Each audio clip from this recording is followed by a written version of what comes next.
How you started playing basketball? No, like I started when I was young, but like I didn't really took it serious until like high school.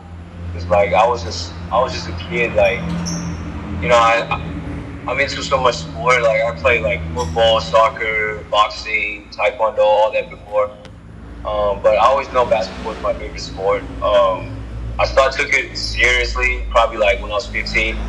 So I kind of had a late start. I actually joined the actual basketball team at high school. So like before high school, I was just a kid like everyone else. I like to play in the park. I just like to play 3-on-3. Like I don't like to do no workout, all that. But after like when I really joined high school basketball, that's when I really like take it seriously and be like, this is what I'm gonna do, and I want to be a professional basketball player. So yeah, I kind of started late. How's your college basketball in NAIA? Actually, I didn't start right away in NAIA. So I went to the state when I was 18 years old. So I finished my high school career in Taiwan, and I went to the States at 18 years old. I started off at a junior college, a community college in Seattle. But at that time, like I'm allowed to practice with the team, but I'm not eligible to play because like I think my grade or some stuff. So I was at like ESL, like English as a second language. Yeah, that's like the class. Like so, basically, like I'm not qualified to play, but I'm allowed to practice with the team. Until like I think after the second year, I think after like 2 years, like I finally like start taking college credit. Um, I started playing basketball, but I went to a prep school. It's also in Seattle. It's called like Elite Sport Academy. Had a really good experience. I would say a really good experience, but it's a really good like life experience over there. Like learning on and off the court, like learning the actual style of basketball in America. Everybody know America is the best basketball country in the world, so it's definitely a shock year for me. But I think that year really changed my life. I learned a lot over there. But so after that year, I was supposed to go to Division 2 school. Something else happened, and then COVID hit. So I stayed in Taiwan for like a whole year. And then my last year, that's when I went to Trinity Christian College in Chicago. That's when I went to the NAIA school. So overall, like in the States, like I would say I definitely learned a lot.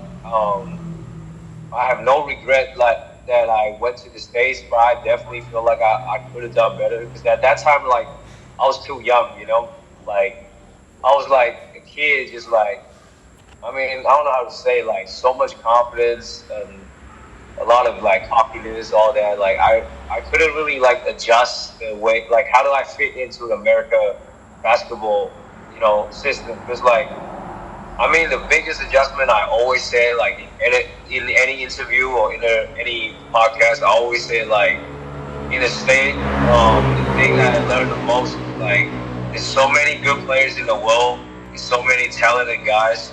You just need to like sometimes in order, because I'm so like growing up in Taiwan, like whatever sport or like even in basketball, like I'm so used to be the guy, like the man, like to be the man on the team or be the leader. Like everybody would listen to me, follow my lead. I never really listened to others, so I couldn't at that time. Like I struggled to play a role.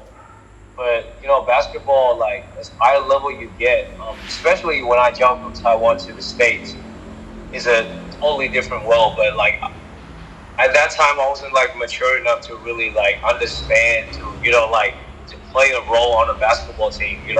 Sometimes playing with really good players, because honestly, like every coach said that like in order to get in college basketball in the States, most people on the team were their best player on a high school team.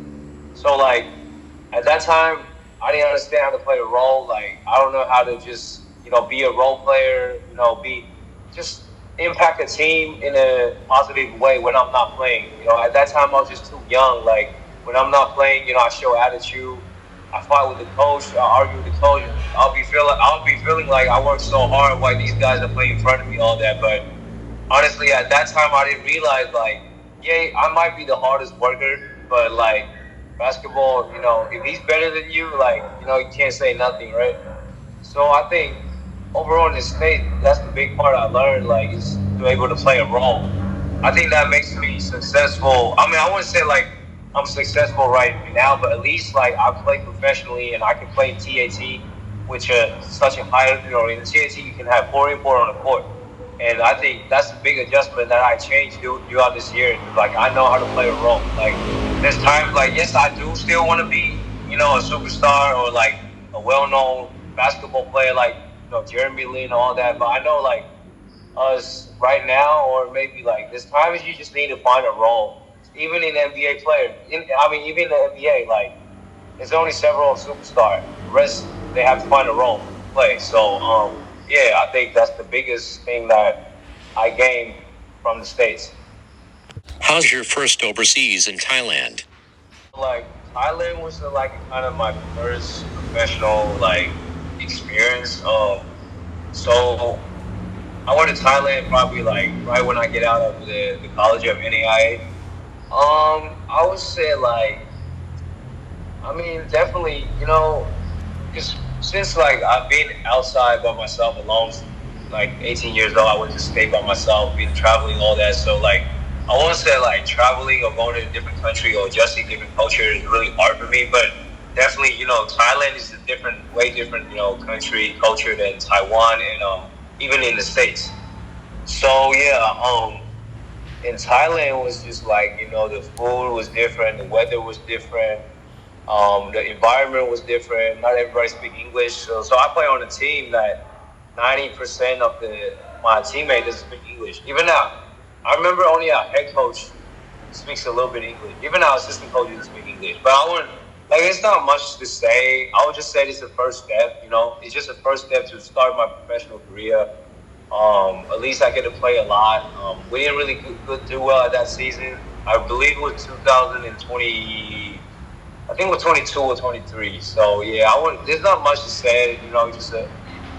It's just a big adjustment. Basketball wise, yeah, I mean it's just basically import and taking all the shot. I think each team allow like 2 import. I count as an import too.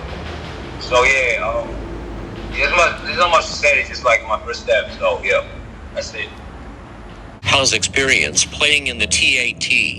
It's definitely by far the best league that I ever played in since us professional wise. Cause I played the TPL before. I went to China. I played a little bit of wild ball. I played some. I trained with the CBA team before. I played for an NBO team for a short period of time before I went to TAT.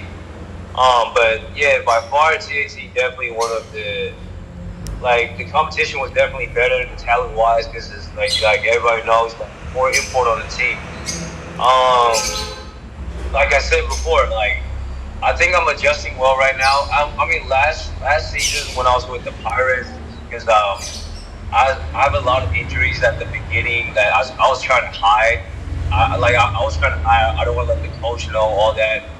And then like I fractured my hand and all that. So I mean it does affect my performance a little bit. But like now I'm with Advance. I'm fully healthy. My mentally, physically, all healthy, and I improve also. So like I would say I'm picking up pretty quick right now. We already finished 2 legs. Both of the legs we made it to the Final Four.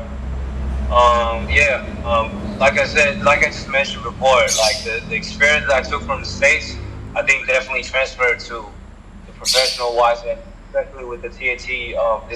This league, this kind of league with so much import, it's kind of the same that you're playing in the States with a bunch of great players. So I feel like I'm doing good so far. Like I wouldn't say I'm reaching my full potential, but I feel like I'm adjusting adjusting quicker than before. And we have one more leg in December. I believe we're playing Thailand, Bangkok.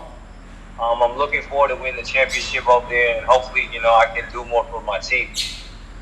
How's experience playing against Dwight Howard? Yeah, I mean, when we were playing in Taipei for the TAT, the leg when we were playing Taipei, I believe it was in August or something. Yeah, everybody, like, those days were crazy, like, everybody asking me like, "Oh, how's it feel playing against Dwight Howard, DeMarcus Cousins, Quinn Cook?" But I'm gonna be honest right here. I have no feeling because honestly, like those three NBA players, like it's not like I don't respect them. Obviously, the NBA players, like I respect them, but like I'm not really too interested in them. I was just focusing on myself. I'm trying to compete.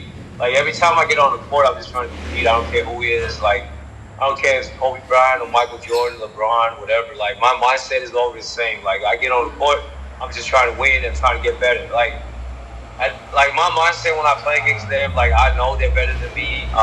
We're not gonna beat them. They have 3 NBA players. They have like a Filipino like celebrity guard. They have Big Sam, Guevara, all that. Like they have so much great players.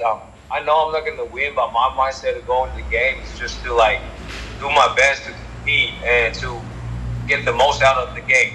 Because my training was watching too. My trainer, my trainer back home in Taiwan, like he's watching the game too. He's trying to see what area I can still improve, and then it's a good opportunity when you play against NBA players, you can see more. So yeah, so my mindset when I play against them, like honestly, like I said, I respect them, but like I really wasn't like focusing too much. I wasn't hyping all that. I was just like, it's just another game. I know a lot of people watching, definitely my friend, family always watching, but it's like I honestly have no feeling. I remember like after the game, like everyone, even all my teammates, trying to go up to them, get photos and all that. But like I remember, I just shake all their hands, and I just like, cause my mom came to the game. I just called my mom like, "Where you at?" Like, I want to go home. Like that's it. Like it's on to the next. Just a game. I gained experience. That's it. So yeah, it wasn't too. I wasn't too much emotion or something. Top 3 toughest opponent players in TAT. Yo, I can't really name this right now because I don't know how to say. Because this question is gonna be hard, but like, yeah, because like TAC like import come and go if you're watching, like, so it's different. So man, I can't really name 3, but right now if I really want to name somebody that's on my mind, I'll say, like, I think if anyone is watching the TAT winter season, like the Aces won 2 legs of champion already. So I'll say what's that guard name on that team that's 40? I think is the Marcus Elliott.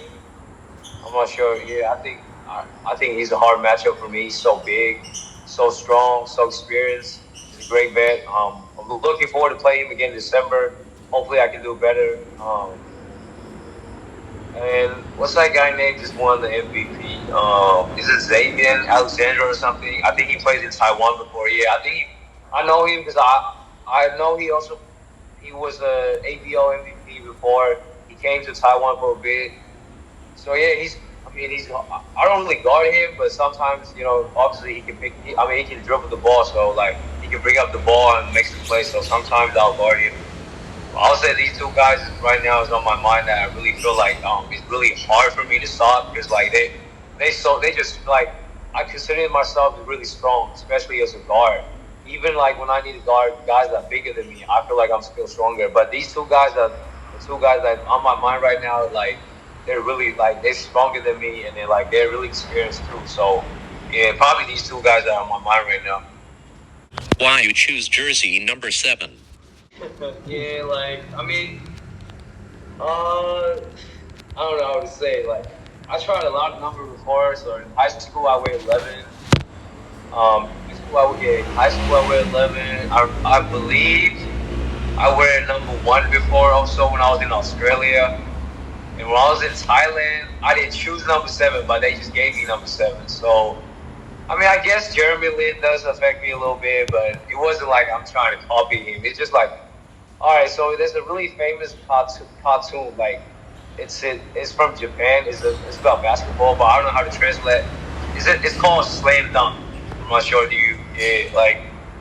not sure that I translate right, but it's a pretty famous cartoon. So there's one guy in there, who is a really good point guard. He wears number 7, so I guess that affects me also. But like, I don't know. I just feel like usually number 7 is the best player. So I consider myself to be the best version of myself. Jeremy Lin definitely wears number 7, and he has a nickname James Lin also. So I'll just be like, let me wear number 7. And I mean, so far when I wore number 7, I did pretty okay. So let me just stick with it. How's experience playing in street ball in China? So it's called like wild ball. A lot of import. They also go to. It's like a really traditional. It's just something that only happens in China. We don't have that in Taiwan. It's kind of yeah. Actually, I started playing wild ball this year. So like when the TAT season over, I just figured out in the off season, beside training, I want to still play some competitive game, and still want to get better. I still want to get paid a little bit. So like I just try to reach out to people. I mean, honestly, like wild ball is actually tough. You ask all of the import, like. I mean, and the crowd was crazy too because usually we play outdoor, so it would be so much people watching. Sometimes I even feel like there's more crowd wild ball than the actual professional game. So it's crazy. I think the physicality wise is really good. It's actually better than I thought because like a lot of my friends back home, they asked me like when we first started wild ball, we thought like it's just gonna be like open gym in the States. Like just everybody just trying to do this stuff. But actually, it wasn't like that. It's actually more like it's more structured than I thought. It wasn't like super structured like running plays, but it's actually not like it's not just one-on-one basketball. Because when I first went there, my expectation is I thought it was like open gym or LA Fitness back in the States. Like everybody's just trying to get their own rebound and dribble out to the court and just trying to play one-on-one and take turns to take shots, but. Actually, it's actually more organized than I thought, though. The players over there play seriously. Yeah, like I said, the physicality and the athleticism was pretty good. So I think it's a good experience. It's good. It's definitely a good it's just a good way to keep playing competitive basketball, keep working on your game, and just stay ready in game shape. Because sometimes yeah, you can train, you can work out and all that, but you gotta keep playing games in order getting game shape. So yeah, I think wild ball is pretty solid. I like it. Plus you can make some solid money too. Thank you for watching.